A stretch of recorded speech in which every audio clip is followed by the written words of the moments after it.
You check your retirement account balance. It's up this month. Not by much, but it's up.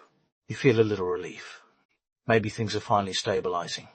Then you read a headline about tariffs, another about interest rates, one more about a market correction coming in the second half of 2026, and suddenly that number in your 401k doesn't feel as safe as it did 5 minutes ago. Because here's the thing nobody tells you when you're planning for retirement. The biggest risk isn't having too little saved. It's having all your money locked in places you can't touch, right when you need it most. And in 2026, something quiet is happening. Retirees who've been doing this for years, the ones who actually made it work, are starting to shift their strategy. They're pulling money out of growth accounts.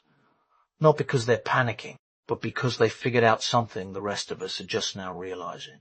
And here's what I eventually figured out. Hey, I'm not a financial advisor. I'm just someone who spent years thinking that stuffing every dollar into a 401k and Roth IRA was the only path to a secure retirement. Max out your contributions. Let it grow. Don't touch it. That was the plan. And honestly, for a long time I thought anyone not doing that was making a huge mistake. But then I started talking to people who were actually living in retirement, not the hypothetical spreadsheet version, the real one. And I kept hearing the same thing. I wish I had kept more cash accessible.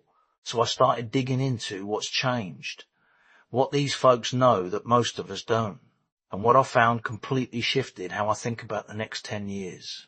Let me introduce you to two people, Linda and Greg, both 64 years old, both retired in early 2025, both saved around $62,000 in retirement accounts, 401ks, IRAs, a little in taxable brokerage accounts, both getting Social Security at 65. On paper, they're almost identical, but by mid-2026, their day-to-day realities couldn't be more different. Linda sleeps well at night. Greg wakes up at 3 a.m. Checking his phone. The difference? Linda has a cash cushion. Greg has a fully invested portfolio. Let me show you why that matters more in 2026 than it ever has before. Here's the metaphor that changed everything for me. Think of cash like the shock absorber on a car. It doesn't make you go faster. It doesn't add horsepower. But when you hit a pothole at 60 miles an hour, it's the only thing standing between you and a destroyed axle. Most retirement advice treats cash like dead weight.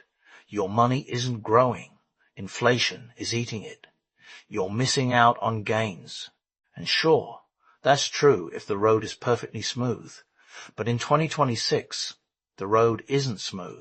We've got interest rates still higher than they've been in 15 years, market volatility that swings 2% in a single afternoon, inflation that cooled off but didn't disappear, a political environment no one can predict, and retirees who need to pull money out every single month just to live. Linda understood this. Before she retired, she moved $48,000 in cash into a high-yield savings account. That's 2 years of basic expenses, groceries, utilities, insurance, gas, not everything, just the essentials. Greg? He kept everything invested. Why would I let money sit there earning 4% when the market averages 10%? He wasn't wrong, but he wasn't accounting for the timing problem. Here's what nobody talks about. The same portfolio can give you 2 completely different retirements depending on when the bad years hit. It's called sequence of returns risk. And it's the silent killer of retirement plans. Let's say the market drops 18% in late 2026. If you're 45 years old and still working, no big deal. You buy the dip. It recovers. You're fine. But if you're 64 and pulling $3,000 a month out of that account to pay your mortgage, you just locked in those losses. You sold shares at the bottom because you had to. And now you have fewer shares to recover when the market comes back. This is what's happening to Greg. April 2026. The market dips 12% in 3 weeks. His account drops from $620,000 to $545,000. But he still needs his $3,000. So he sells. He takes out $9,000 over the next 3 months during the dip. Linda? Her account dropped too. But she doesn't touch it. She spends from her $48,000 cash cushion instead. Her invested money stays invested. It recovers by September. Greg's account? It recovers too. But he's now starting from a lower base. He sold shares he'll never get back. Let that sink in. The difference wasn't their portfolio. It was having a shock absorber when the road got rough. So here's what smart retirees are actually doing right now. They're not abandoning their retirement accounts. They're not cashing everything out. They're building what I call the 3-layer cash system. Layer 1, the immediate buffer. 12,000 to 24,000 in a checking or high-yield savings account. This covers 6-12 months of essentials, grocery store, prescriptions, the basics. Layer 2, the opportunity fund. Another 15,000 to 30,000 in short-term CDs or treasury bills. This is for the car repair, the new HVAC, the dental emergency. Liquid enough to access, stable enough not to disappear overnight. Layer 3, the income bridge. Another 12-18 months of living expenses in conservative, accessible accounts. Maybe a bond ladder. Maybe more high-yield savings. This is the money that gets you through a bad market without selling stocks at a loss. Add it up, you're looking at $40,000 to $75,000 in cash or cash-like assets, depending on your lifestyle. For a retiree with $600,000 saved, that's roughly 7% to 12% in cash. That used to sound crazy. In 2026, it's becoming the standard. Because here's the thing, high-yield savings accounts are paying 4% to 5% right now. Treasury bills? About the same. That's not growth. But it's not nothing either. And when the alternative is selling stocks in a downturn, 4% starts to look pretty smart. Let me walk you through what this actually looks like over 5 years. Greg's path, fully invested. 2025 starts with 620,000. Withdraws 36,000 per year, roughly 3,000 per month. Market goes plus 8%, 12%, 12%, 11%, plus N plus N. Because he withdraws during the down year, he depletes his portfolio faster. Because he withdraws during the down year, even with decent overall returns, he's down to about 635,000. He made money, but barely, and every dip made him anxious. Every withdrawal felt like he was losing ground. Linda's path, cash cushion strategy. 2025 starts with 572,000 invested plus 48,000 cash. Same spending, same market. But during the 12% year, she spends from cash. Her portfolio doesn't get touched in the downturn. By 2030, her invested account is at 668,000, and she still has about 18,000 left in her cash reserve. Total, 666,000. She comes out 51,000 ahead. Not because she was a better investor, because she had a shock absorber when it mattered. Think about that for a moment. Same contribution, same market, same life. But one strategy protected her from the worst timing and gave her peace of mind every single month. Here's what nobody talks about.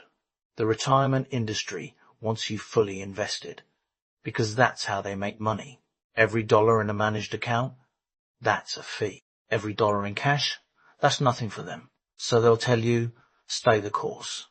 Don't try to time the market. You're not building anymore. You're preserving and distributing. And in that phase, liquidity isn't lazy. Liquidity is survival. The smartest retirees I've talked to aren't chasing an extra 2% return. They're chasing one thing, the ability to say no to the market on a bad day. And that only happens when you've got cash. Okay, so let's say you're convinced.